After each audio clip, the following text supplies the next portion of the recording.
उत्तर और पश्चिम भारत में इस वक्त आसमानी आफत से लोग परेशान हैं। अप्रैल के पहले हफ्ते में जिस तरह से मई जैसी गर्मी पड़ने लगी है, उससे लोग हैरान हैं। लोग डरे हुए हैं कि इस बार पिछले साल से भी ज्यादा गर्मी पड़ने वाली है। अगर ऐसा हुआ तो क्या होगा? आखिर इससे राहत कब मिलेगी? बता दें कि साल 2024 को अब तक का सबसे गर्म साल माना गया था। पिछले साल देश ने 1901 के बाद सबसे ज्यादा गर्मी झेली, लेकिन जिस तरह से अप्रैल में ही इस बार गर्मी झिला रही है, उसने बता दिया है कि इस बार गर्मी पिछले साल का रिकॉर्ड तोड़ देगी। अब सवाल यह है कि क्या साल 2025 सबसे गर्म साल के रूप में याद किया जाएगा?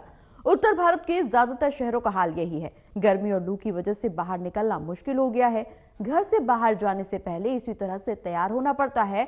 गर्मी को लेकर लोगों का एक ही सवाल है कि मई जून में क्या होगा।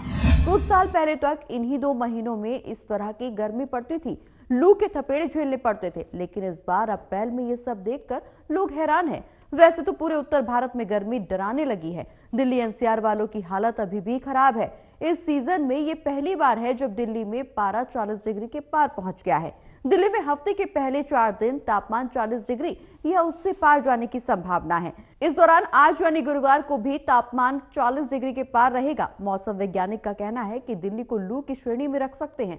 राजस्थान में यही हाल है। दिन रात दोनों का तापमान ज्यादा है और अधिकतम तापमान 45 डिग्री तक पहुंच गया है। इसके अलावा पंजाब, हरियाणा, दिल्ली और एनसीआर के इलाकों में भी यही कंडीशन है। खास बात यह है कि 2 और दिन तक ऐसा ही मौसम रहने वाला है। दिल्ली वालों के लिए 2 दिन गर्मी के लिहाज से बहुत ही भारी रहने वाले हैं, यानी कि सोमवार से शुरू हुई भीषण गर्मी गुरुवार से शुक्रवार तक ऐसे ही देखने को मिलेगी। मौसम विभाग ने येलो अलर्ट के दौरान लोगों को गर्मी की चपेट में आने से बचने के लिए हल्के फुल्के और हल्के रंग के ढीले सूती कपड़े पहनने की और सिर को कपड़े, टोपी या छाते से ढकने की सलाह भी दी है।